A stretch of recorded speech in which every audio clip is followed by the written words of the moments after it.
Like, or do you guys want me to just Think do of us you as an official seminar. really? Oo. Bali Yeah. 5 ka katao daw. Yo, Uy, abron. anay daw, hinani mo ambient atmosphere. Post-hydro Sorry music. la, ma'am. Sorry la, ma'am. Play post-hydro Baha, music. -5. What the fuck? Reyna, Reyna. Ano ba ito? Ano ka mo, kuwan? Tayo gini. Ano ka mo, Critics, Yelp, Yelp no, not reviewer. even critics. What do you call this? Panelist. Panelist. Hey, yo. Ano nga klase nga ano to presentation waray man Beyonce. Paray pas na kada panelist. Ya balay. Ah, Mr. Di balay. Ah, sa ba? You guys are fucking triggering some trauma, bro. Hingan nga di ka na nga nakasulod-sulod. Wala ka painis na ako. Okay, we should stop. Waray akong ganyan, ha? I stop na, ha? The only the only 3 people that can get away with with calling me a trap out. No, you're not a dropout. You tactically retreated from school. The hell yeah. Tactically You retreated skipped. from school. Oh, now I feel nervous. I'm kidding. Anyway, so DM. welcome to my talk on world building, and for fiction, but specifically for tabletop role-playing games and D&D, with the scope of understanding with the scope and understanding on the point of view of the dungeon master or the game master. But this talk and seminar could be used in order to further develop your skills as 1, a writer, and 2, as a player or an audience, to appreciate writing when you see it out there or experience within your games. First of all, the idea of world building would be to generate a new experience or a new perspective or a new world in the hopes of enjoyment for writing purposes, or for a creation of something fictional, or something an experience basically. To start off the talk, I'd like to answer the few questions that would already be popping on your heads, that's not related to the topic, namely, who am I, and why you should care, and what's my qualification when it comes to breaking down this topic of world building mechanics and mechanics expansion. Well, first of all, my name is Sean Matthews, Sida Chosa. You could call me Matt, or you could call me by my pen name, Kellen S. Why should you care? I have been DMing for almost 2 years now, I think. I've DM'd a couple of one-shots, and I'm currently DMing an entire long-spanning campaign called Terra that I've created from the ground up by myself. It's basically all by myself. So that's my experience within this world, and I'm one of the more foolhardy people of the new DMs that basically thought to themselves, hey, D&D is cool, I'm gonna make my own campaign because it's cool like that, and now I've suffered for 2 years. Let's break down the topic. World building. What is world building? It is the process of developing a detailed and plausible fictional world for a novel, a story, especially in science fiction, fantasy, and video games. And of course, the topic of the focus of our current talk, which is the tabletop role-playing games. It is basically when you create something out of nothing, but that in itself is a fallacy, because within our world, you can't create something out of nothing. It's just a principle of matter. At the moment, you could think to yourself that there is nothing original out there anymore, or you're creating something original by yourself. But the real interjection here is that it is your perspective or your new take on the world. It doesn't matter whether or not it is high fantasy, grimdark, or something that you've found inspiration for. You could create a campaign or a new story based on Harry Potter, or heavily inspired by Harry Potter, and that's still, in all intents and purposes, well, in my eyes, and it should be in yours, original. Because at that moment, when you've taken a piece of cloth and created something new, that is now yours. It is your creation.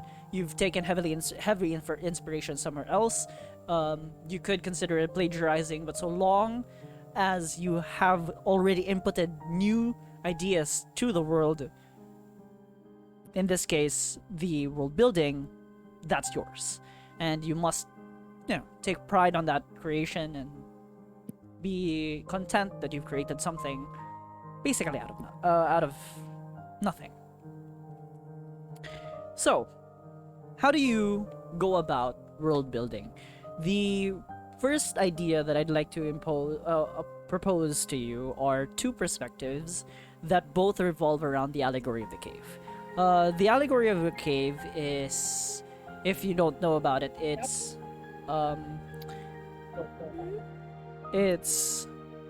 Plato, if I remember correctly, or was it Socrates? It's been a while since I studied this. Allegory of the cave is... Give me a sec.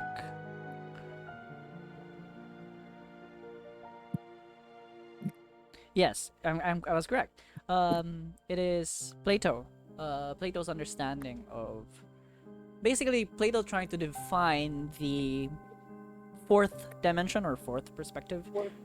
But in this case, I'd like you guys to interpret it in a way that will let you create the theater, or the theater of the mind. So, in Allegory of the Cave, it goes such as that people within the cave, when someone goes out of the cave, they experience a different perspective, or the wider world, because they've been stuck in the cave in isolation, and they've only seen the shadow of the outside world through the light of the cave, and that shadow projects a 2D image, or what would be your 2D plane, and what would be the world that you understand if you're trapped in that cave. And once you go out, you'll be able to understand the 3 dimensions of the cave. What you're trying to do is create the connection from your player's mind to the world. This is first the most important part of creating world building. You need to find a way to connect your players to the world. And if you think about it this way, you're trying to put them into the cave, and then your world is the outside of the cave, and it's projecting into the cave, and you're therefore responsible to explain or create the imagery and the senses of the world. For the lack of a better term, you describe to them what the world would be, and you need to take advantage of their senses, of the senses of the players or the readers or the audience, players in this case. The idea of this is that since they can't see anything else but the things that you're presenting to them, you need to present it in a way that makes them immersed in that situation. For example, if you're trying to describe a sewer, then you don't just say you're in a sewer. Yes, it's a very simple concept, but this is far enough the thing that'll separate a mediocre DM from a good one. The ability to let your players know and feel the world that you're living in, or that they're in. You let them immerse themselves in that world that you are projecting to them. You describe the senses, the smell, the foul, wretched smell of the sewer, the vicious rats and everything. Let them sense everything, because at this moment you are their eyes, ears, nose, and even mouth, if one of them foolishly tastes the mouse. You need to be able to describe it to them, and it need not be that you have an intensely thick vocabulary or an intensely thick understanding of the language that you're using, but do be precise when you're trying to explain it to them. The way I do it is I try to give my players an image or the perceived imagery of what I'm trying to describe to them by relating it to something else or something they might have experienced, or straight up just being visceral with it. If you're trying to describe a monster within the setting, then you must be able to embody the monster. And another thing that people miss when describing the world and creating this link between you, the player, and the world that you've created is the mood of the world. Whether or not it is a tangible thing, or whether or not you believe that that the emotion of a room could be read by people is up to debate. But when it comes to describing a world and creating the world for your players, you can't skimp out on it. And there's a lot of things that you could use. I personally prefer music as the route for it. You could use art, but I do believe that for, as a DM, you need to be able to put it in your utility belt, the back of your pocket. This ability to give your players the feeling and the mood of the world. Simple things like if you're trying to describe a story or a horror beat, speak in a lower, calm voice, or to the extremes of if you guys are playing in an actual room together and in an actual face-to-face setting, when there's something dark that happens, close the windows, close the blind, let them immerse themselves in the mood and the story of the world you're creating. Another example of this would be creating people, or I don't want to call them NPCs, but characters all around the world. Make it look like it's lived in, to give this mood of the slums or something like that. Giving them a different perspective or a secondhand perspective of the suffering of a place will then allow them to feel the suffering of that place. They need not interact with these NPCs, but the fact that you're describing them and showing them those NPCs and those characters, it gives them the identity of your world. And of course, the last thing that you need to define and project to your players is the scale of the story. They need to understand how personal or how massive the world is, and at the beginning of the campaign, it doesn't even, I'm not even trying to explain to you yet the process of creating the world. I'm trying to give you the tools in order for you to connect your world to your players. And the first thing that needs to be the third thing after the first two is the fact that they need to know whether or not the world is massive and expansive, or whether or not it's personal and very urban. Few different tricks that you could use. I have a segment for tips and tricks later on, but it's good to say here that when you want to define scale or give them a different perspective of the world, show them a map or show them someone not from the town itself, but give them stories of what's out there. And it gives them the feeling of a more expansive world, a more diverse world. Another thing that would be best here is to create the connection of the players to the world in terms of their writing when they're creating a storyline for themselves. That's session 0 stuff. So let's break down the task of world building. It's quite daunting when you're trying to approach it, especially if it's your first time. But let's give you guys the foundation in order for you to fully immerse yourself in the hobby of world building and not just take away a few hints and tips from me, but actually be able to mold yourself a mountain. First, find the anchor for the world. There is a very varied interpretation as to what would be an anchor, but in terms of world building that I've seen, the best way to identify the anchor for your world is your themes. There's two ways, of course. There's either you go with themes, or you could, grab something cool outside in the world of fiction, and then build a world around that. Or you could build themes around the world.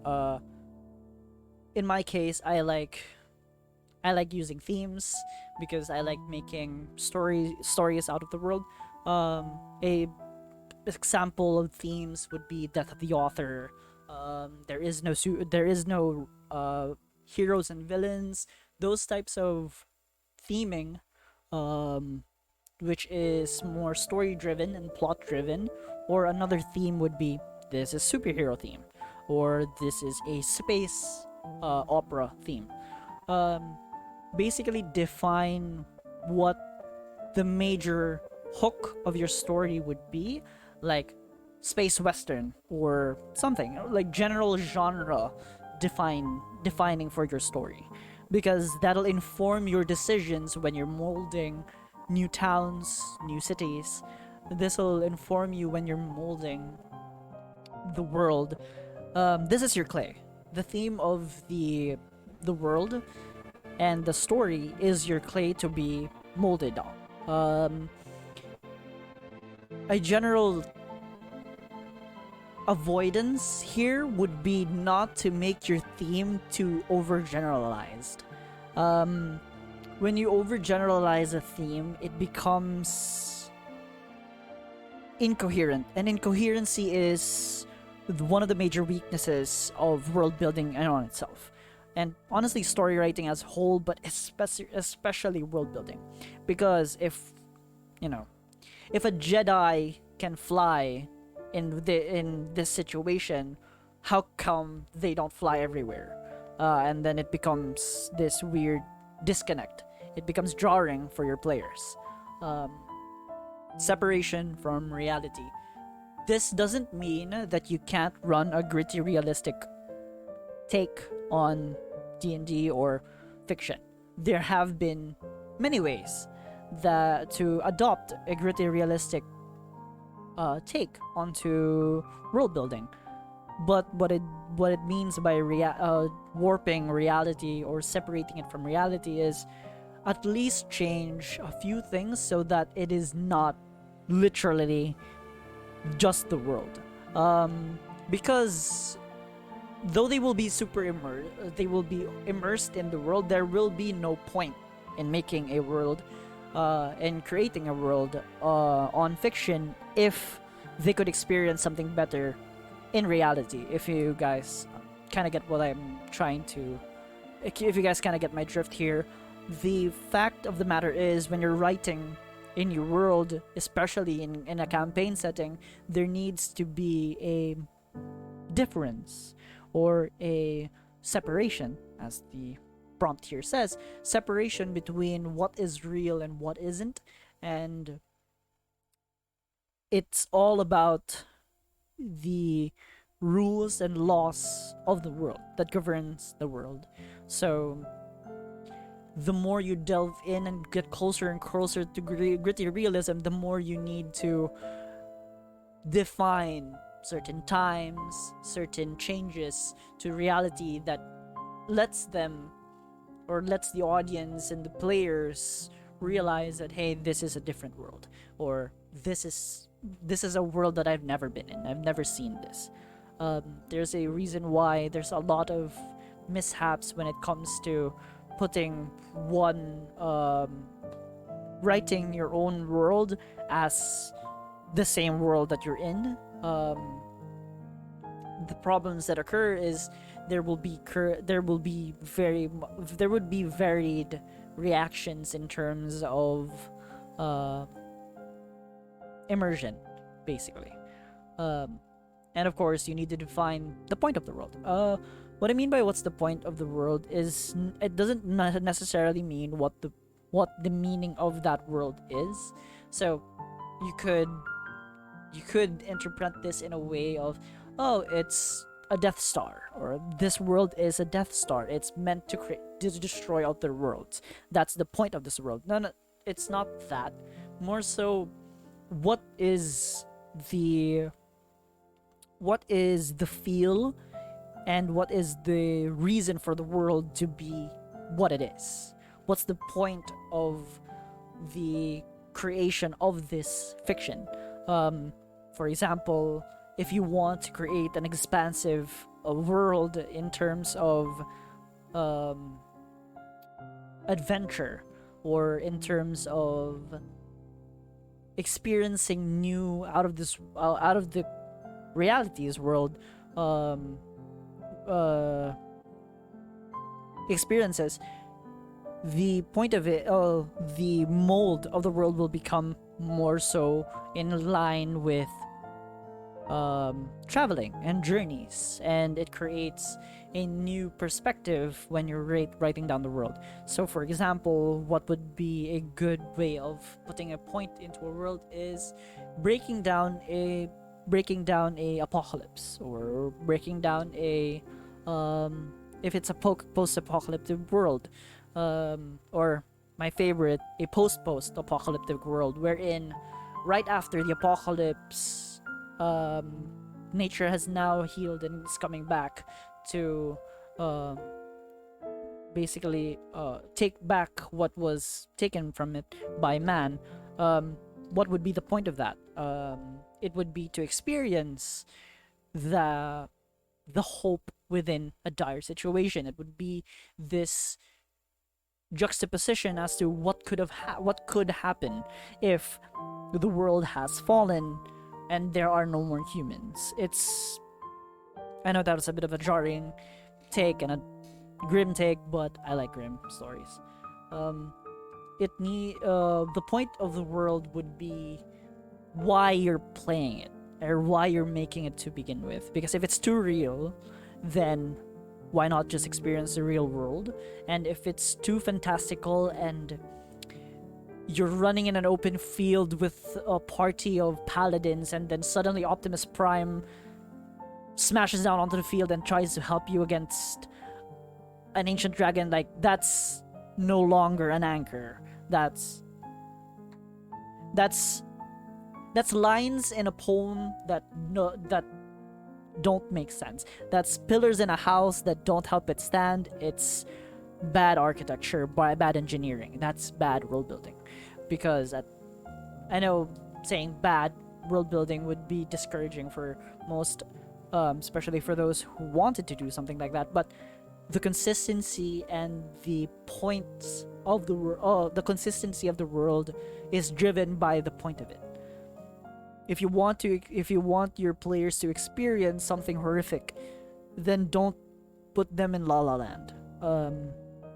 It's a simple rule that oftentimes gets buried when it comes to making a world, because other people get caught up in writing names for multiple NPCs. Use a name generator. So, how do we actually go about making the world? Well, first of all, you need information. The only way, like I said in the intro, there is in this inner world there is a rule that matter cannot that an atom cannot be created. Other atoms just merge and something comes out of nothing, but not really. It's just energy converted into another state. So, with that idea, how do you create a new world and a new fresh take? By matter loading. What is matter loading? It's basically reading or watching or understanding the other works of fiction in this world. The way to become a better writer is by staying a good reader. Is a really good take with this. If you want to create a world that is expansive, immersive, and is driven, you need to be able to understand and appreciate good story. You need to be able to understand and appreciate good world building. And the only way to do that is by reading more or experiencing more or by watching more, playing more. Matter loading is not much of an advice, more so a reminder to everyone that in order for you to be able to appreciate your work, you need to know what good work is. And oftentimes we forget when we're all enclosed in our rooms just typing away or sketching away and writing away, we no longer appreciate other works and are now just, become a bit narcissistic and think of our work only. The way to create more to gather more inspiration is honestly by reading other works, and I don't just mean the works of the greats. Read your other friends, your friends' work, the work of your players, how they interpreted the world that you give them.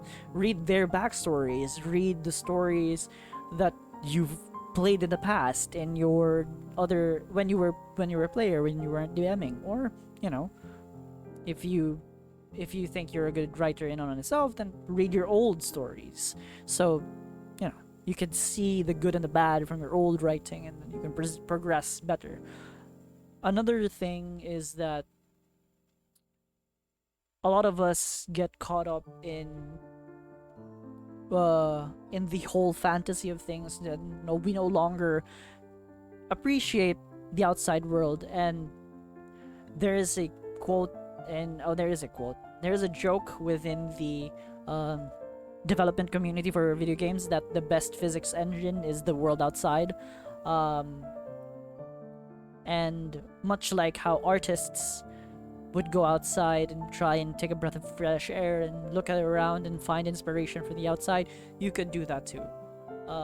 For me, it's to peek behind the man behind the curtain a little bit. The way I see the world is, I sort of imagine, when I was a kid, it was even more wild.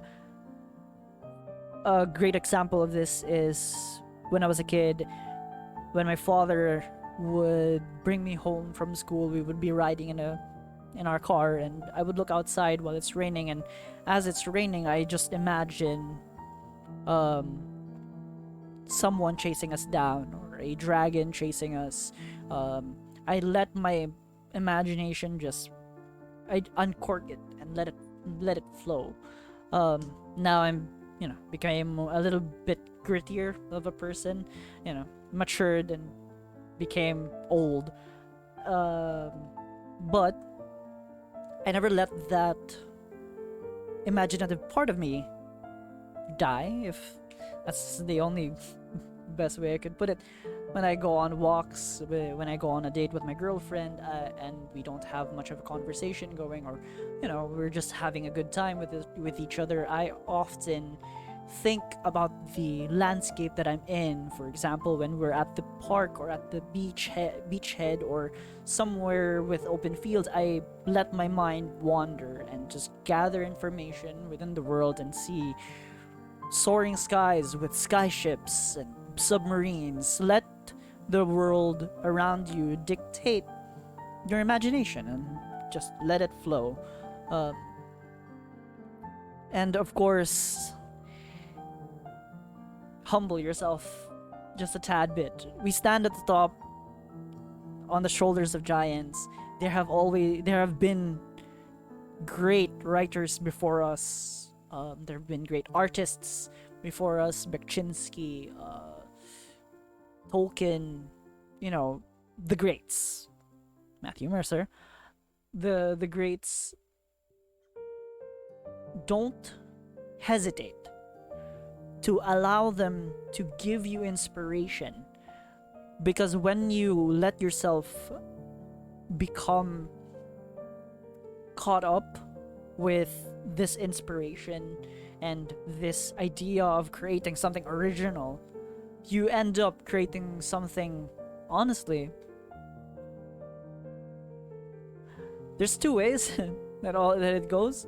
You create something original and amazing, or you end up scrapping it and burning it.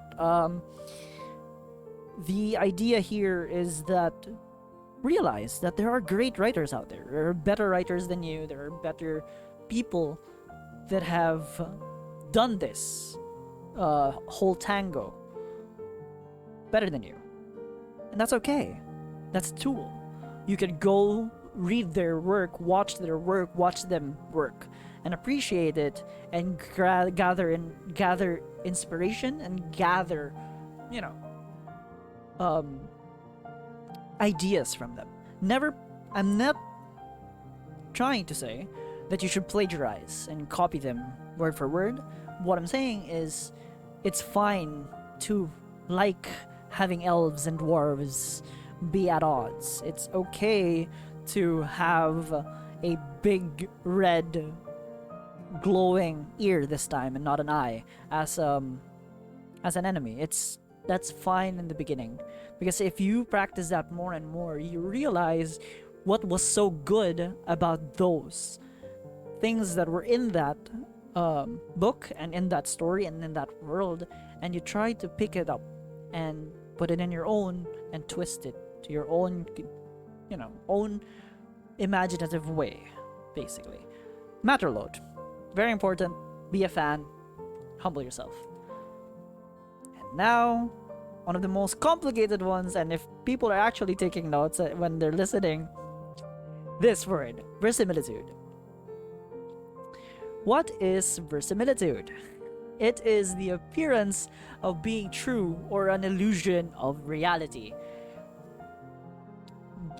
My nose is about to bleed, but verisimilitude, genuinely, verisimilitude just means you are consistent, and that the rules of the world you've written is fact and is real. So if your gravity is always up, then that means up becomes gravity. That needs to be consistent. So what's a better example than this? Okay, I'm just gonna use Terra. Forgive my narcissism. Within Terra, there is such a thing as shattered magic and wild magic. This does not count as a magic that could be sensed by other wizards, because in reality, wizards do not create magic. They bend magic to their will, and they form magic like threads into sewn spells. That's the idea of magic. So if someone is using magic in a way that is based on the wild energy of that place, they're not really bending or using the magic of that place. They're not. They're just absorbing it and releasing it. Therefore, they're not weaving the magic. So why would other wizards count that as a wizard? If, for example, in Terra, there is no Feywilds. There is there is no connection to nature and nature magic. So why would there be druids? Or if there are druids, why would they be common? They wouldn't be. They would be very rare, and or they would be a commodity. Um, that is just a form of consistency. It's a form of putting a rule in the world that every being and every person and every player will be following, including yourself as the DM. If a pathway is always forward, why would it bend? That's the idea of it. If a ball is always going to bounce when it's hitting a hard surface, why would it stick? It's that idea of absorbing and laying down the law and the rules of nature itself and the world itself. That's verisimilitude. And how do you achieve it? Well, just make things make sense and make it consistent. The way the best tip I got for you is when you're writing down rules for your world and you're writing down lore for your world, always separate things that are world things and things that are people things, or things that are specifically for their continent. Sort them so that you will always know that if a certain object, for example, a certain for example, a certain gemstone is used to levitate things, then if there are floating islands, they would be rich of, yes, correct, that ruby or emerald or ore. They would be rich of that. If if the ships and skyships are using a specific gem to keep them afloat, then a floating island would have those gems. Just make it make sense.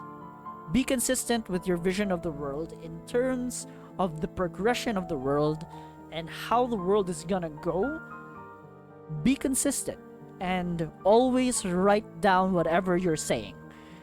Always write down. Well, I do that, but since my players, I do that. Don't get me wrong, I do it and I write down everything I say. But if your players are pretty good at taking down notes, ask for a bit of notes. Just, you're human. You'll always forget something that you've written. And if there's four other pairs of ears listening to you and are invested in your story and writing down everything, ask it from them. Don't be humble and ask for some help. Again, now let's define the rules. Defining the rules is much in the case connected to the verisimilitude thing. So define the rules of the world and make it sense, make it consistent, all of that. But here, you're strengthening the theme and the personality of your world. Apply the when I say you should apply the inspirations and make them your own, I mean it in a sense that, how do I explain this? If you can think of the inspirations in the world as a piece of cloth and you're going to try and make a world, right? If you're going to try and make your own story, think of the inspirations you've gathered as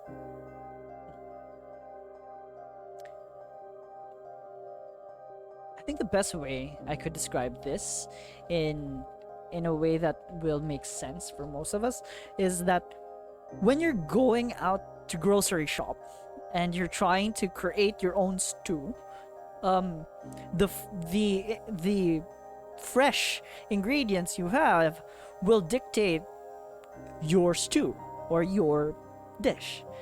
So grab the inspiration that you got from your map loading and make a new dish out of it, and then define the rules of the world. Define how salty it is, define how sweet it is, define how spicy it is, and how sour, etc. The idea here is creating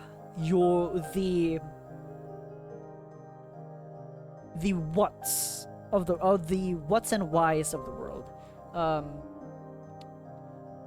Much in the case of lore and story writing in itself, world building is all about questions and questioning yourself, and questioning a lot of the things that are happening and clarifying it and ironing things out.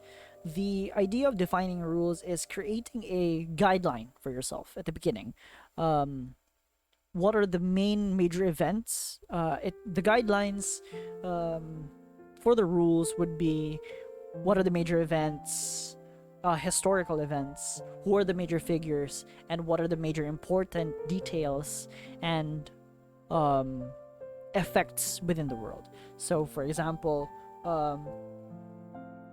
when was the most experience? When was the most important events? Cataclysmic events. Who are the most important figures? The people who caused the cataclysmic events, or was there during the cataclysmic events, or was the result the leaders after the cataclysmic event? That's another guideline. The next is what are the defining details of the cataclysmic event? What caused the cataclysmic event? A nuke went off, or some a plague went on the land and trimmed the population down. These questions that that you should be constantly asking yourself defines the identity of your world and defines why it's different from other worlds. A good example of this would be if you guys know DayZ. Was it DayZ? Or World War Z? Yeah, that one. World War Z is a zombie movie, or a work of fiction pertaining to zombies, and they're fast, they're zombies. It's not an original thing anymore, but one of the rules within that is that the zombies acted like a virus, and the idea there, and their main driving identity, was the fact that the zombies need not find other creatures to feast upon, and it's not a rabid disease. It's more a rabid disease. They don't act as rabid monsters or a rabid animal that would like to consume. More so, it was the virus creating a consciousness for itself, and the idea of it is that the virus just seeks to spread and to a healthy host. Therefore, if you're sick with something non-fatal, like a disease or a virus, then the zombies wouldn't want to bite you because you're already sick anyway. So why would a virus transfer or create, enter a host that's already sick? That's a defining rule of that story. And if there is a defining rule for that story, then it creates an identity for the story. It creates a different feel for the story itself. And when you create a different feel for the story you've created, then you've created your own world and you've created your own story for that world. Yes, there's still zombies, but it's a very different experience for the audience and your players. So, creation of themes. In creation of themes, the only real thing that you guys need to understand is that theming does not need to be pigeonholed into genres for worlds and stories. It does not need to be the idea of what the story, where the story is, how the story goes, and when the story is. It's not just that. I think that fundamentally theming should be thought of as more a, I don't want to say a lesson, but a lesson, or as a challenge to fundamental ideas that's already present in the world. Um, if you recall, in back when we were in nursery, or back when we were younger, a lot of the stories that we've had lessons to them. You know, don't be greedy or something like that. But if you also notice that the worlds with a story behind them, and not a story, a lesson behind them, oftentimes have a better, more grounded, more real story. It just it ends up making sense at the end of the day. Give me a second, let me just drink.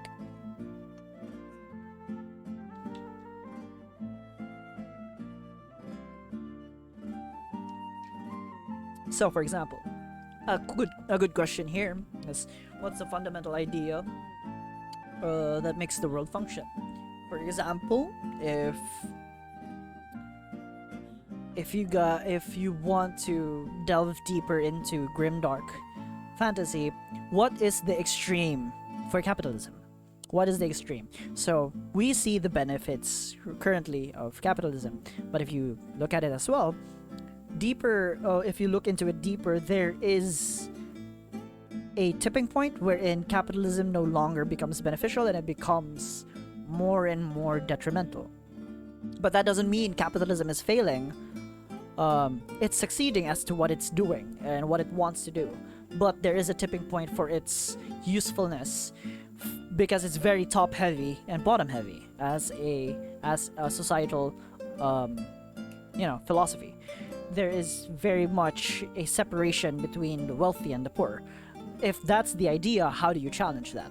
Well, if you challenge it in a sense of just going completely the opposite direction, considering communism, you might want to create a world wherein communism creates something bad or good. That's very much dependent on you and your story beat and writing. But it's the idea of gathering ideas and themes and lessons in the world and bending it to define a story. And note the word bending there. Creating a different immersion to the ideas. It's a good example for another example for this that comes from my own writing would be the death of the author, or there are no heroes and villains.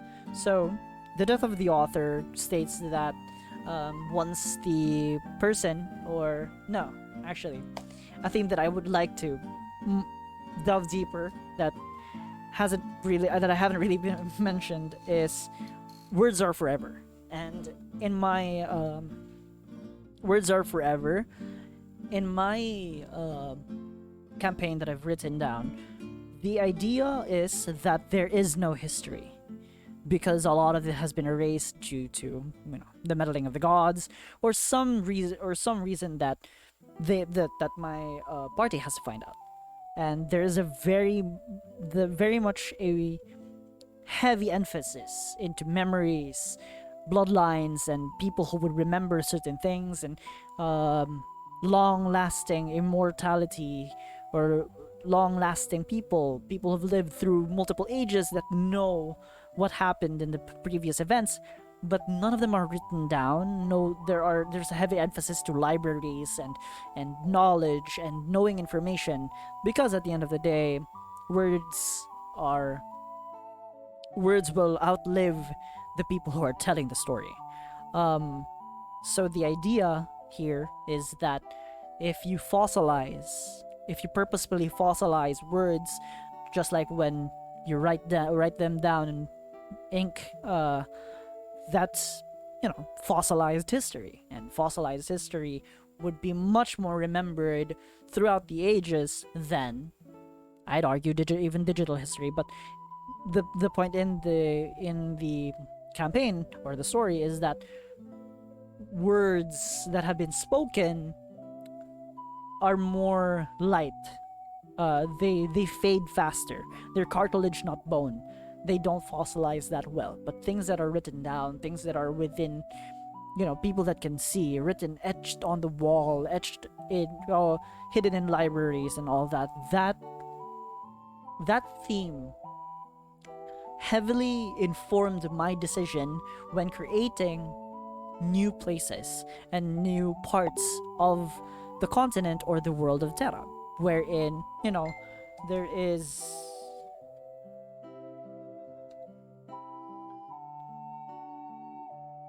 excuse me.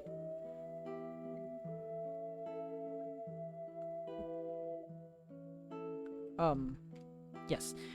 The wherein certain places that just popped up aren't known, or certain places with no libraries and no written history are just erased, gone. For example, the only reason why people still remember Plary is that because it was such. Plary is a town in my world that got destroyed, a city in my world that got destroyed, one of the major cities that got erased and eradicated. But once the bloodline that comes from Plary, the last living relative that comes from Plary, dies, it's gone because there was no history left. It was erased from the world. And that creates this rush to be remembered, or rush to write down history. This idea of futility and actual final death. People need to be remembered and want to be remembered, and that's the idea of this, a very grim idea of a world that I've written, and it informed me of how I would write the world. Certain untouched, certain untouched cities and very important cities have libraries that jot down the history and the progression of the story of their city, and therefore they're the strongest because they know their past and they know how strong they are, and they know that they can still progress into something even better.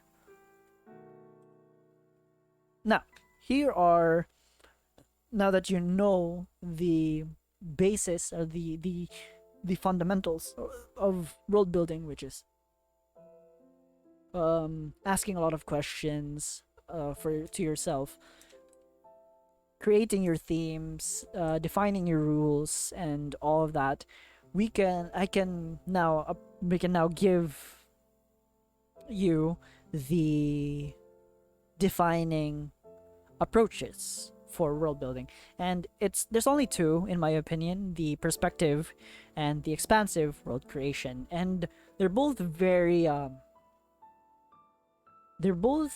effective when it comes to world building, but it all very much is dependent on the feel of the story that you're writing. That's why I wanted you to identify the mood of your world and the mood of your story, and the reason why I wanted you to identify the themes. Because in order for you to choose whether or not you want a perspective or expansive world creation, you need to be able to define everything and identify everything that I've said previously in the talk. Now, we can choose perspective or expansive. First off, I want to talk about expansive world creation because I feel like this is the most familiar. This is myth. This is how, the myth of creation or the creation myths. These are all your typical, they're your typical approaches to creating a world. It's from it's a bird's eye view for world building. The best example for this is, Greek creation. First there was chaos, then there was Gaia. Gaia created Uranus. Uranus fucked Gaia, created a bunch of titans. The works. That's expansive world creation. So how do you go about this? Well, that depends. Do you want to create the world through a more scientific way, wherein you pin it to to a big bang, it explodes, and then entities start spawning, and the entities that spawn create other entities. So a good way to go about this is once there was nothing but chaos, not once there was nothing but darkness and night. Night created her offspring, the sun and the moon. The sun and the moon felt lonely, so they created a plane wherein the walks of life and their creations and their plans would be able to interact. And within this world, they create the sun, who was jolly and kind, created humans, animals, and created the world, the tide, the fauna, and everything. But Moon, more cold, confronting, and scientific, created the idea of technology, the idea of magic, and later on, Moon got jealous of the fact that their creations liked the sun better and liked sun more than Moon, because Moon created more automatons and more magic. So the Moon, in his jealousy and spite, murdered his brother in his sleep and grabbed the power that they used to breathe life. He grabbed that and created his army of automatons and breathed life into them, therefore giving them consciousness, creating a disparity between the living creatures with more flesh and soul and the automatons with a consciousness. So that's a good example of expansive world creation. Then you could create after that you could create the world then, wherein the automatons and the humans are all at odds at each other. Could create pantheons. This is where you could sculpt your world in terms of characters and in terms of beings, primordial beings. This is expansive world creation. Perspective world creation. Perspective world creation is my personal favorite way of approaching. It's very difficult, annoying at times, but it is my personal favorite because it is more down and dirty and more personal in terms of the experience. So this is building the world through the eyes of the characters and what you expect them to see. So this is the world building. If you think of it as a train, this is where you're laying the tracks as the story and the train is moving. I like this because I like going through towns and creating towns and the feel of the town and expanding it from that. And the way I used my perspective world creation on my attempt at world building is I used an inspiration and theme. I created a theme and then I grabbed inspiration, which was moving cities and then moving flying ships. So why would moving cities be a thing? So I put myself in that city. I created around me as a character a blank slate. I created a little town, and why would they need to move? Ooh, there are massive magical storms that ravage the land, so they can't stay. The cities that survive chose to lift their houses up and move consistently. Caravans can no longer sustain this, so they've created inventions that move entire cities from a location to another. So what's a different way of approaching escaping cataclysm? Take to the skies. They discover a gemstone within a land far away in a mystical land above the tallest mountain. The tallest mountain peak the peak from the tallest mountain got ripped apart by the stones and lifted high up above the clouds, creating a dense ocean of clouds that people surf on. And then there's this mystical land inspired the scientists from this city to create their own skyships. So they try to investigate what would be the cause of this, and they find other falling islands at this point. Some of the stones that lifted up these falling islands, and these now drifting islands ever so slightly lower and lower each year, they notice that the orbs within them no longer have the sustained energy. So they take these and ravage those floating islands, and these floating islands just crumble and fall back onto the earth. And these stones that they've gathered, they synthesize it and create it into a fuel source that will now float their ships. So that idea in and itself of creating a perspective, why would I want to be moving around? Why don't I just live at the coast where I get good food and I get good barter trade? Well, you need to move if there is an entire magical storm that will ravage your house every single day. It's no longer a logistical thing to maintain. It's a very personal thing, and you can even go even more specific and even more detailed and keep going down to the grassroots level. Just create a family that has a farm, and this farm, they want other things than just wheat. So they find a fisherman, and the fisherman wants more than just fish, so they trade. Now you have a barter town, wheats and salmon. The town. It's a very cutesy way, honestly, but gives you a better control to the minutiae of things, and gives you better control to the detailing of the world that they're in, because you've walked it. You've walked that world, so when your players arrive and they try to walk the town, you've seen the town in your mind's eye. Both are very, very good. Expansive is very good when it comes to characterization and when it comes to massive worlds with entire pantheons.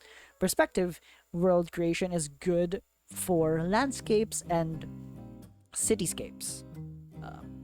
I hope that's clear.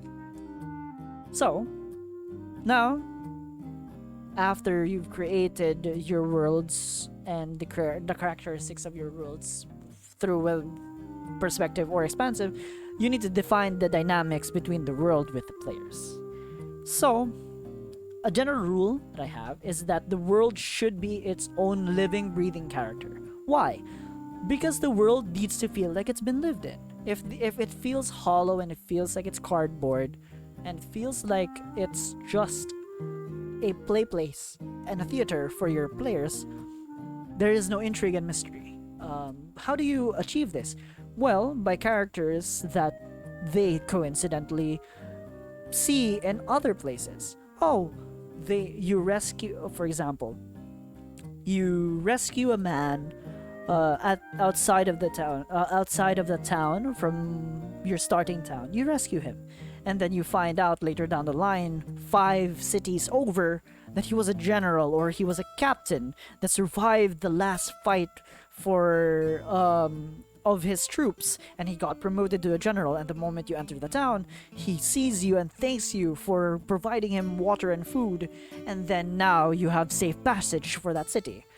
It feels like it's lived in, because it feels like, man, this guy that I just gave water to actually walked all the way here and got rescued and is living a life for himself. The world needs to be able to move and gel and function with or without the players, because then the players will only enhance your world. There can never be a way for the players to diminish your world, or you to diminish the player's experience and the player's story if the world in and itself is a character that lives, breathes, and cycles. So, make the world function on its own with or without the players. We've talked about that. Take advantage of the fog of war. Fog of war is a very gamery term. Fog of war means something, you know, the players have an information as to how wide a city is, but they don't know the specific details within that city. They know the layers of the city, for example. One of my cities called Noxium. They know that there's a bottom, a middle, and a top city, and it's a very hierarchical society wherein the rich get richer, physically rising to the top, and physically looming over those who aren't rich. And then there's the bottom dwellers who barely get any sleep, barely get anything, any houses at all. They're basically just engine room workers at that point. Yes, they know that, but they don't know who or what felt or what it is that's in the bottom city. So when they enter it, there's nothing but intrigue, mystery, and fear. As they're walking through it, the fog dissipates or expands and slowly shows them more and more of the world, and it's also another way of giving an illusion of the world being bigger than it is. Unless you're obsessive like me, who literally wrote them, and whatever the path they took, they would have been able to unfold the fog from that point as well. You should build a habit of that, though, wherein no matter what the choice of your player is, there is a story beat or there is a world to be there. That's a very good habit to enter, because then you can never be caught off guard by your players. Fog of War is there's no negative to consistent mysteries and questions. There might be a tad bit of frustration, but there will always be intrigue to mystery, and if everything is laid out on the table and all of the information, imagine you're playing Magic the Gathering or Yu-Gi-Oh or Pokemon battle cards or something like that. If all of the cards, or honestly, let's even dumb it down even more. If you're playing poker, but you know the hand of the enemy, then you will never bet, because you know their hand. If they have two aces, why would you even bet? Why would you even try and experience the world if you already know what's happening and what's gonna happen? You're just gonna lose. Fog of War is a tool, though, that must be met with caution. Because if you never give your players the information that they rightfully deserve, then there's nothing. You're just hiding your entire world, basically. Use it as a tool, as is everything. So, the next point is the player's influence affects, but are not the sole catalyst for the things that happen within the story. There is an addendum that there should be a point in time where the players are the sole catalysts or are the major influence for whatever happens in the story. But what this caution and this advice is that they need to be able to tangibly feel the effects that they have within the world. If they were voted mayor and then they want rules to be added to the world and want things to be put into the world, then when they go back to that town, they better have the results better show of the effects that their rules created, because they are the catalyst for that. Going back to that first example, the catalyst for the general to go to war and want to drive a crusade for peace and a crusade for the proper distribution of food amongst those who aren't fed well would be affected by the fact that your party, the moment they came out of the first town, fed and gave him drinks. That general. Um, so their tiny drop affected the entire quiet lake and created a wave and a ripple effect throughout the world. Because if the world is alive, whatever they do on one point of the world, it will affect the next point or even further beyond that point. They can be the sole catalyst, but they should be able to affect and influence the events of the world. But what I mean by sole catalyst is that they can't just be the reason why the world is moving. The moment that you put them in the world, that's when the world starts to move. That'll take away from the world and the way the world is perceived as living or its own character. So yes, allow your players to be the influence, but don't let the world revolve around them and their vision, because the world needs to be alive. So yeah. Game mechanics, defined as the rules and ludiums that govern and guide the player's action. This is when you roll the dice. The reason why game mechanics is important for world building is because of the fact that world building is a mechanic. World building defines the world you are in. World building defines the game itself. So, an example for world building as a mechanic is that I created an entire mechanism for skyship battles and skyship encounters, because the world itself has skyships. So how does that inform my mechanics within the game? If skyships are just a form, basically a form of fast travel or just a glorified cutscene, then there is no point in putting skyships in the world in itself. So I created a mechanic for the skyships. Here we go. Mechanics. It is the expansion of the experience and gameplay. It is the informed connection or link for the players to the world. Another better way of thinking about it is that this is the tangible. This is the tangible thing that they could hold and feel, that is their connection to the world. When they roll a dice and it affects the world, that effect will be that dice roll will affect the world around them. This is how they touch things. This is how they perceive things. This is how they see things. This is how they feel things.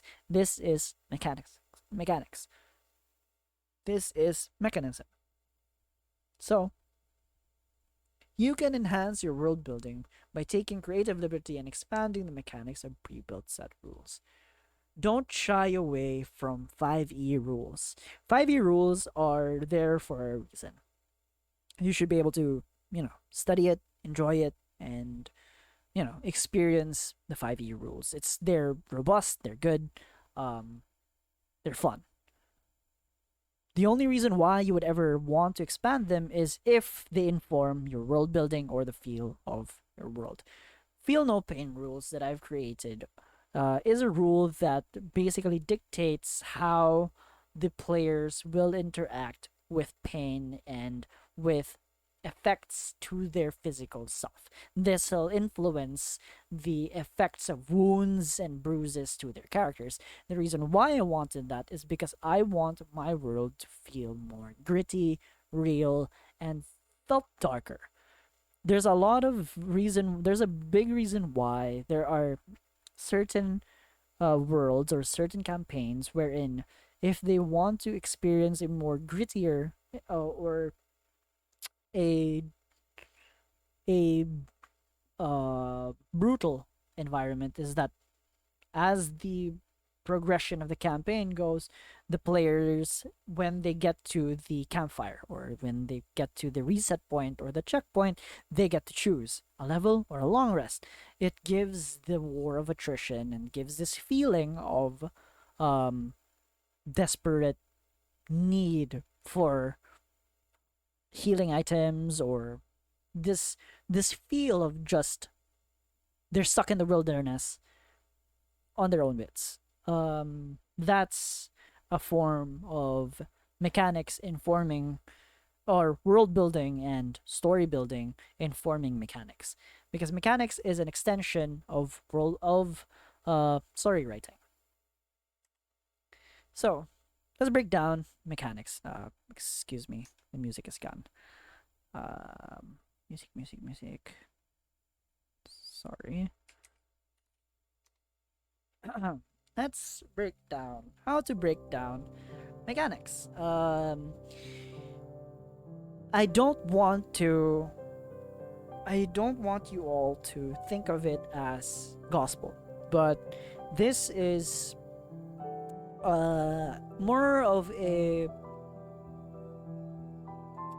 more arrows to point you to the right direction, or more arrows to point you to directions that give you a better hold as to what the feel of your world is and the game is, how to make your game and your world unique. First of all, use statistics. Just learn it a little bit. It doesn't need to be, you don't need to be a statistician to be a good DM, but use probability and statistics. And what I mean by this is, oftentimes we have dice that's d20 and stuff like that. I often like to use d6s, d10s to inform myself about certain events that could happen, and these events that could happen create this more, it's not randomness, because they are experiences that the players are all that the players could experience, all of them. It's more like it enhances the idea that the players are in a lived world, because I wouldn't know as the DM what they will see there. I don't want to write that down. I want them to create to be in branching paths to the story, and branching worlds and branching roads to the story, and be able to experience what's at the end of that road. But certain times, and oftentimes, there are certain points in the story wherein they don't have a choice where they're going, and I don't want to shoehorn them into a written down event, that this event needs to happen here, right now, right here, right then and now, because that doesn't make the world feel alive or lived in. It just makes it feel like a set piece or a set dressing. So I often use statistical dice like d6s and d10s, wherein I list 1 through 10 what's the likeliness of them to experience or see this event. Okay, I get a 10. It's a high chance that they could see it. Okay, I'll roll a d6. Which event? Out of the 6 events that I've planned out, which event would be a nice event to see? They're all likely events to happen, but there's 6 of them. Therefore, it's a more lived-in environment. Because if you go to America, right? If, let's say, you're from the Philippines, or let's say you're from Japan. If you go to America, you don't know when you come down the airport or the airplane, you don't know who's the first person you'll see. It could be, an Uber driver or a taxi driver. It could be your family. It could be anything. Even if your family tells you, we will be there, you don't know which family member will be the first one to run at you and hug you. There's a lot of things in this world, in our world, that are not dictated, are not molded to be perfect. So, yeah, not abuse. Use statistics to your advantage. Simplify the dice rolls. Now, to my Warhammer fans out there, this might be a little bit of a... To the Warhammer fans out there, this might be a little bit of a sacrilegious thing to think about. But if you have to take a bucket of d6s and roll it in order for an event to happen, why? Like, try and like narrow down the amount of dice and the amount of things that they need to be rolling. They don't need any more RNG. There's a lot of RNG in world of tabletop RPG. What I mean by simplify the dice rolls is that, let's go back to the D10 example. Certain events are, certain times I put 1 through 10. I put on the evens, this is the effect. On the evens are good effects. On the odds are bad effects. Every number is different, but I simplified it to a way wherein if it's even, it's good. If it's odd, it's bad. Another way of thinking about this is percentile or percentage. D20, when I roll a D20, D20, I don't think that 1 through 20 is a specific, a specific success. Like 1, they fall over and break their neck. 2, they fall over and stub their toe. 3 is, no, it's not like that. 1 is a critical failure, 20 is a critical success, and 2 through 19 is a range as to how successful they are. That's how I think of simplifying it. Therefore, there's only 3 things you have to remember. 1, if they badly failed. 2, if they badly, succeeded. For you, it's bad. Or the range of how successful they were. Or you could even simplify it even more, wherein you cut the dice in half. 11 up is good. 10 down is bad. 1 is very bad. 20 is very good. That range of simplifying dice is... It'll let you... This is more so for the beginner DMs. That'll inform you better how the event will go, or how the action will go. Buffs and debuffs. This is a very cool mechanic that both frustrates your players and also frustrates you as a DM, but are very essential.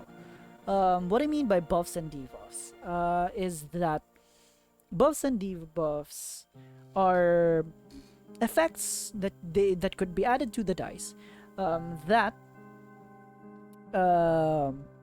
either creates an advantage, an inherent advantage, or creates an inherent disadvantage. The way you could implement this is by giving them magical items that boosts their stats so that they're more consistent when it comes to shooting. So certain little tweaks like that creates more dynamic events for the actual fights and the actual effects in the world. For example, if they're trying to convince someone, if they're trying to seduce someone, if a bard buffs them and gives them inspiration, it gives them a better chance to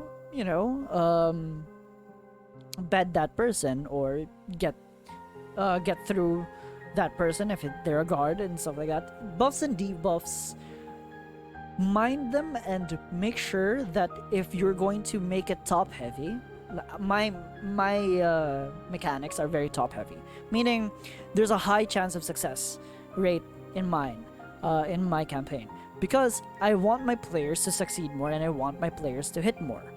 How do I balance that? How do I balance that if they have passive buffs all the time? Well, by giving debuffing effects to my monsters, or make my monsters hit really hard.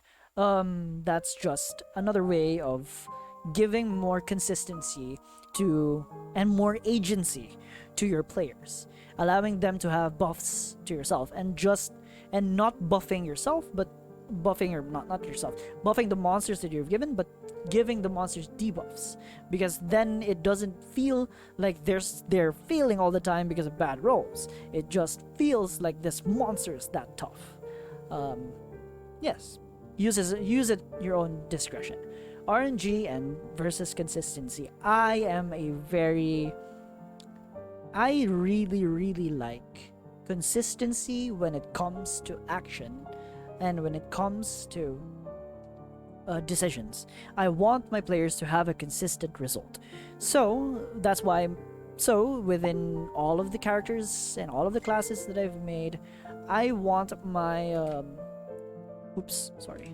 I want my players to be able to consistently do whatever the things that they're trying to do. RNG is not a bad thing. RNG isn't a thing that reduces the player experience. But the fact of the matter, the fact of the matter is, if your player is a really good sniper and that's their fantasy, why would she miss 7 out of 10 shots? Why would he miss 7 out of 10 shots? That doesn't make sense to me. So I tried to be more consistent and be top heavy. But the way to work around that is by adding RNG somewhere else. And the way I add RNG is, one, the encounters that they face, and two, the effects of the encounters that they face, and the world's the effect of the world is very random. The people they meet, the places they go, it's more random. And I think that's a good balance between random and consistency. When it comes to your player interacting with the world, I'd rather they be consistent, but this is a very preferential thing. And RNG towards the effects of their decisions. That's not to say that RNG is very bad. You could consistently you could keep adding more and more RNG, because RNG is really good when it comes. RNG done well is really hype. There are multiple instances in my campaign wherein my players chose to toss the coin even though they're being given a consistent answer, because sometimes RNG is very fun. RNG is, by the way, is random number generator. It's not negative to have RNG and have a lot of it in your campaign and in your world, but in order for your world to feel tangible, to feel lived in, to feel like it's real, then you need to choose where to put the RNG in a tactical way, and in not tactical way even, just in a reasonable way. If everything they do is random, then there is no consistent strategy within the fight. The more you go to randomness, the less strategic things become, including decisions. I don't like putting complete randomness for my for the decisions of my party.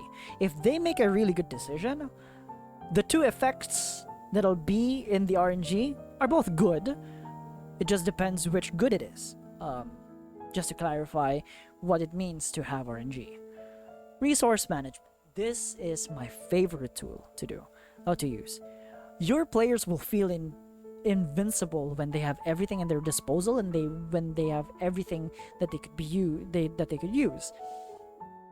But the moment you take away certain little things, like even just sight, then the playmat swings your direction, swings the direction of the world, swings the direction of the monsters that are facing.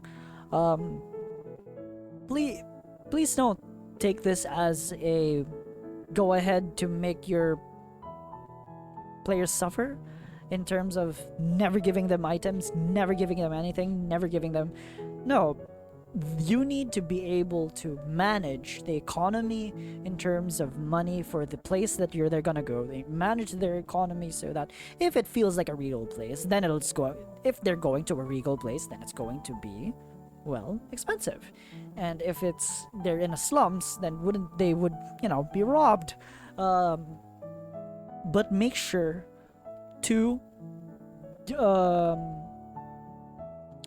not abuse, to use resource management to allow your players more decisions by lessening the amount of things that they have.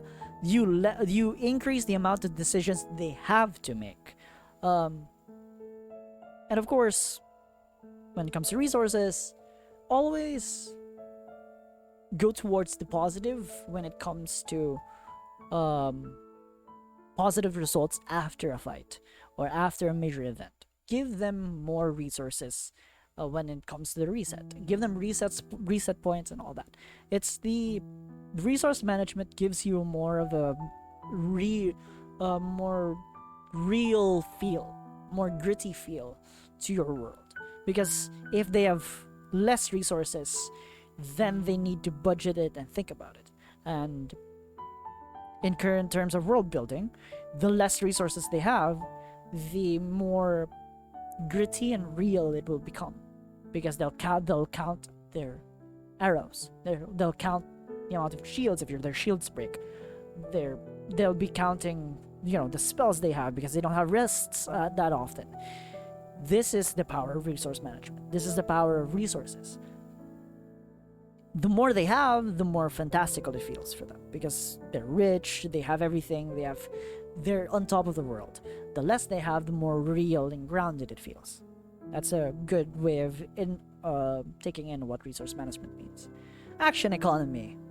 You can buff a wizard to be able to do 3 7th level spells, but if he only has one action and they all cast an action, he can only get 1 7th level spell out every round. That's action economy. If your monster has 2 actions and 2 bonus actions, your monster feels like a legendary monster. That's action economy. Lopsided numbers and all of that is good, because at the end of the day, if you know how action economy works for your characters, if you don't just give them everything as bonus actions or everything as actions and stuff like that, if they can only use action surge once or once a turn, that's how action economy is balanced.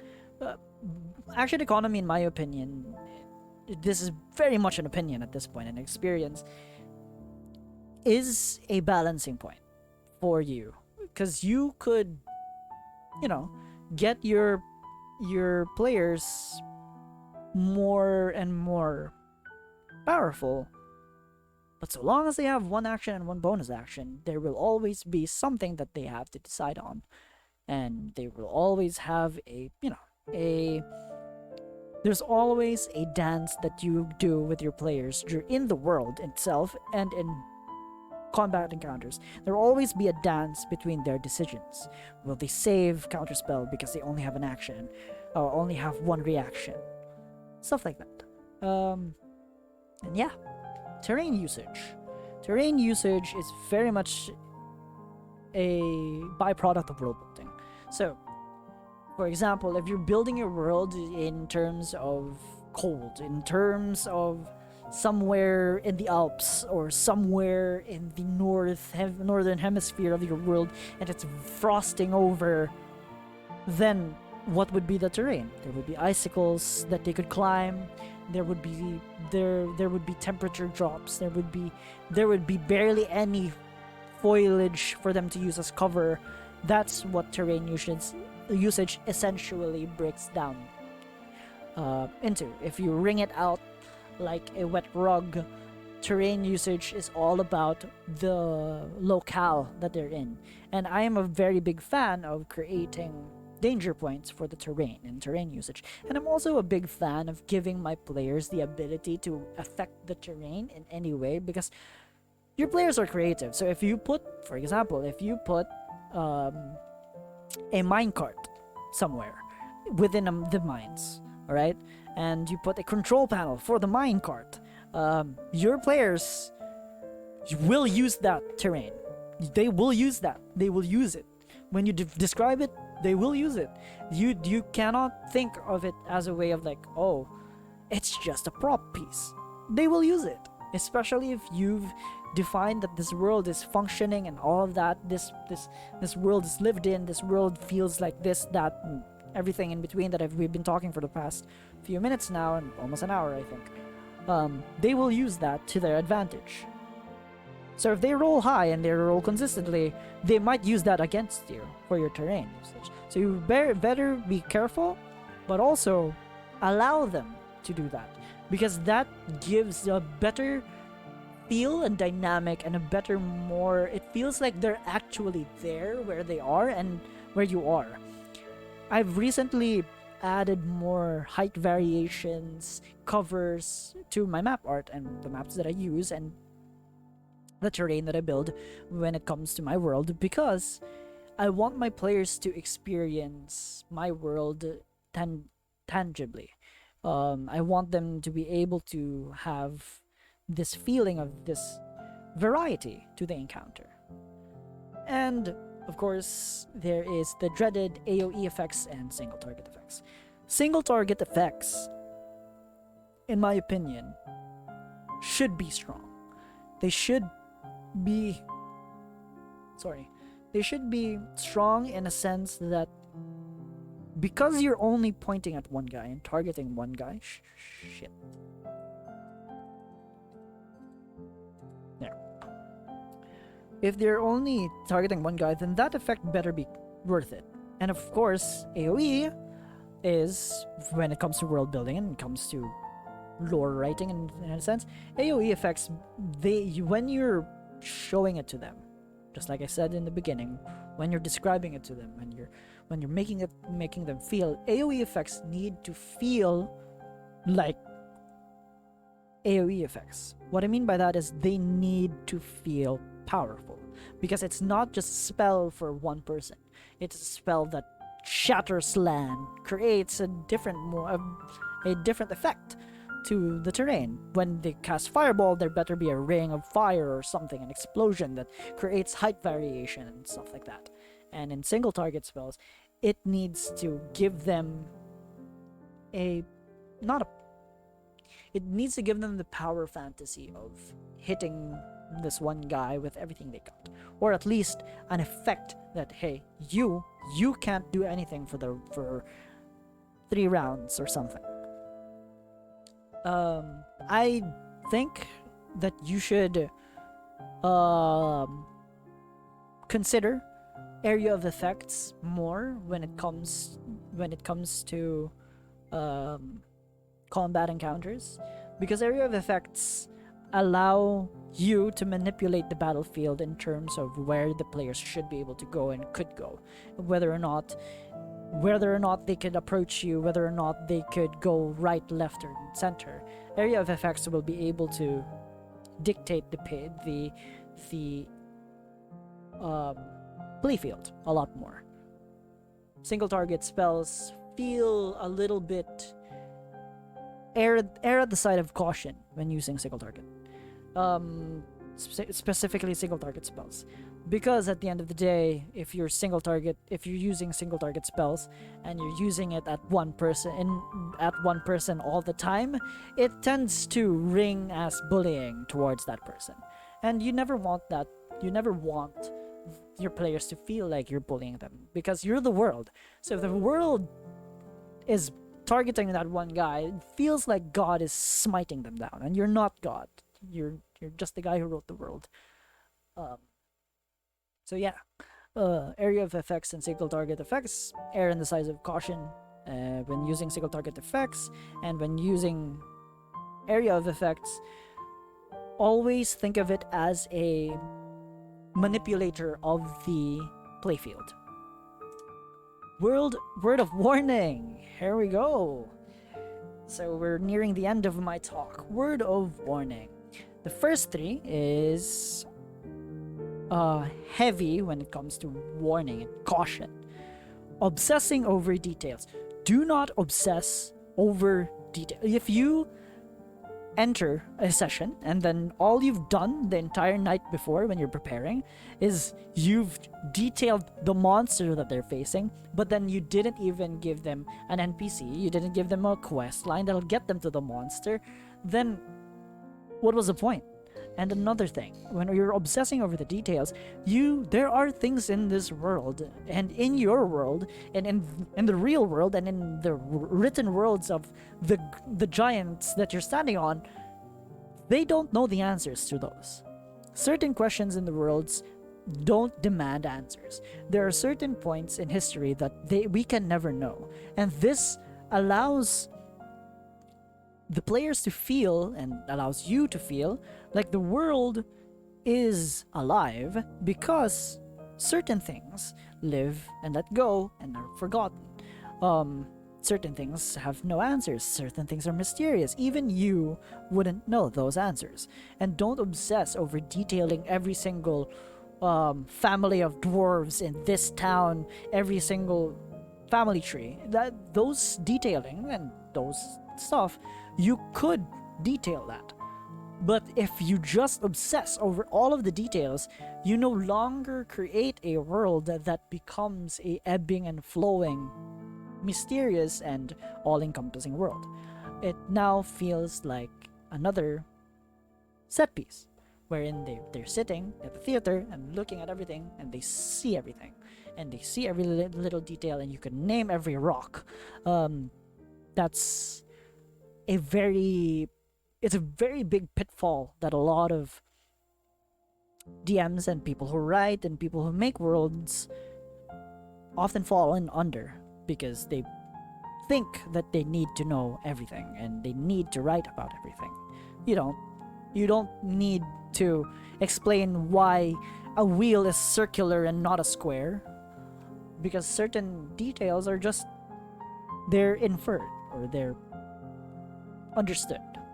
Underpreparing. Do not underprepare in any circumstance.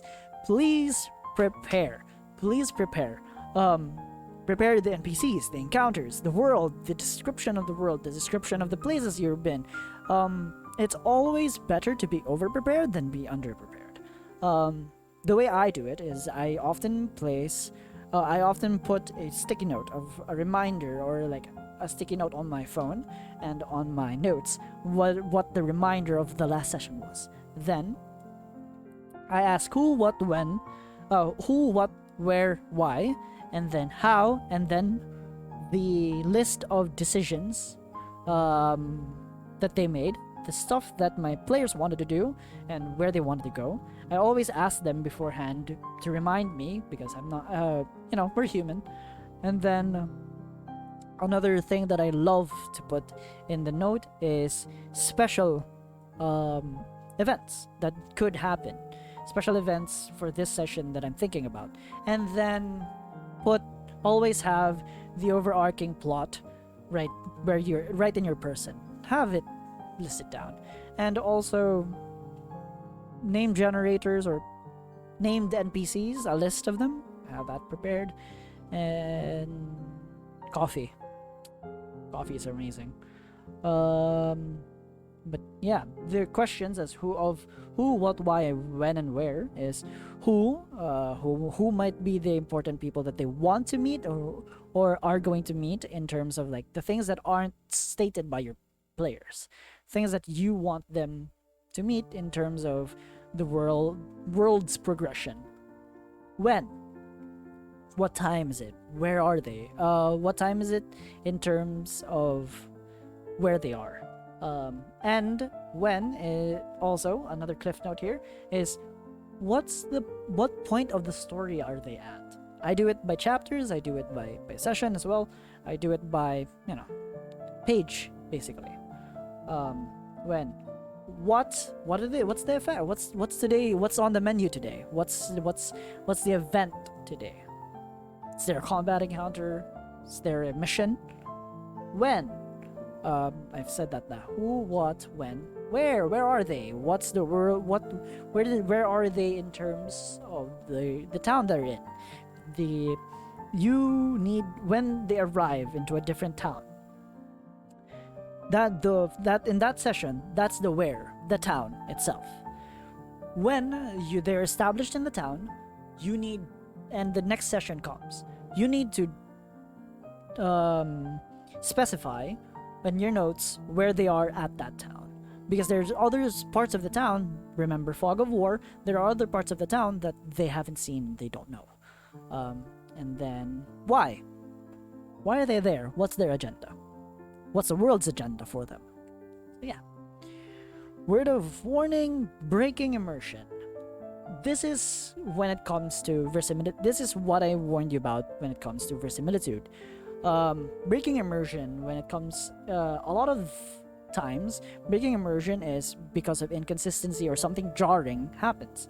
A lot of things in the world that you cannot control, for example, A player of yours makes a really good joke, so you all start laughing. That breaks immersion, yes, but that's not the end of the world. You should be able to control and simmer down and get them back into the world that they live in. What I mean by breaking immersion is on your end.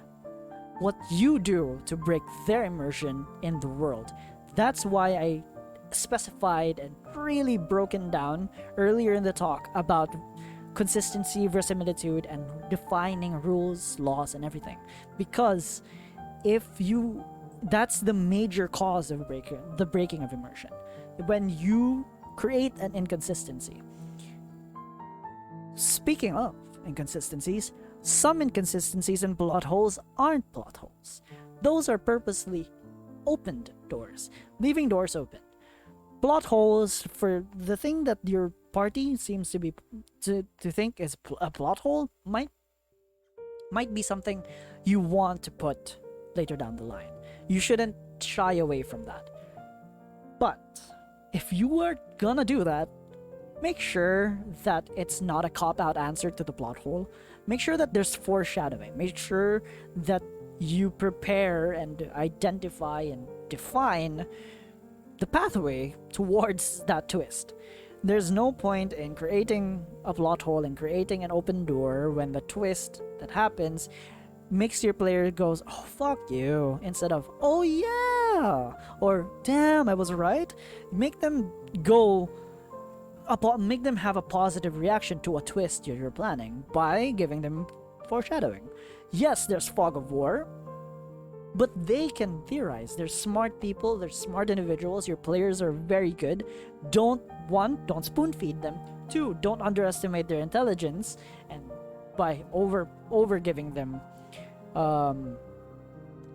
foreshadowing and basically babying them. And 2, the other way around, by not giving them foreshadowing at all and then slapping them with a Tarrasque when you said, hey, there are no more Tarrasques in the world. That just doesn't make any sense. Don't make a twist and leave a door open and then make a twist at the end of the hallway just so that you could go, ha, you guys didn't see that coming, didn't you? But yeah. And my favorite that everyone always forgets, let stories end. There are endings to stories. That's what a story is. Remember book endings? That's what a story is. There is an ending, there is a point to the story. Like, even if it's an open world, there needs to be a driving factor for that world, for it to end on that note of that story. I'm not saying end the world, boom, that's it, happy ending, no more stories. No, and the story for the characters and the population that they're in. But don't let the story drag out and end on a cliffhanger, or drag out and just not be satisfying. Let it end. Let it end. And I'm not just saying about the overarching plot of the story or overarching plot of the player's story. No, what I mean by let stories end is that when you create a plot point, if you create a story beat, if you create a path within your world, let that story have a bow tied onto it. If there is an end to it, then there is an effect of that ending. That part of the world will forever be changed by the ending of that story point. That's what it means by let story end. That's what it means to have a story end. It doesn't mean cut it off from the bottom of the root. It just means let that story simmer and rest. Let it end. It's never good to let a story drag on. Boruto. So, with all of that said, nerd out and have fun with world building and have fun in creation. I didn't want to specify you should create a western. When there's a western, they need to have gunpowder pistols, 6-shot shooters. No, I don't want that. I wanted to give more of a foundation and to give you guys more of tools to use for your world building and your story building and creation for worlds. And never stop reading and never stop writing. Always create stories in your head, create worlds in your head. Don't let the kid inside you die. Let him be imaginative. Let them be imaginative. Let her be imaginative. Because at the end of the day, that's the best part about being a nerd. Being imaginative. So don't be afraid to get creative. Please put the effort in. Don't let your players write the world for you. And then your players will appreciate it. Trust me, if you're DMing, you are writing a story not for yourself, but for the players that are interacting with you with it. And if they appreciate it, then you've done a job well done as a DM. When you see your players theorizing and hyping up your story and hyping up your world and just going crazy and wanting to play the next part of your session, then you know you've done a good job. So yeah, my name is Matt, and if there's any questions, I'll stop the recording first.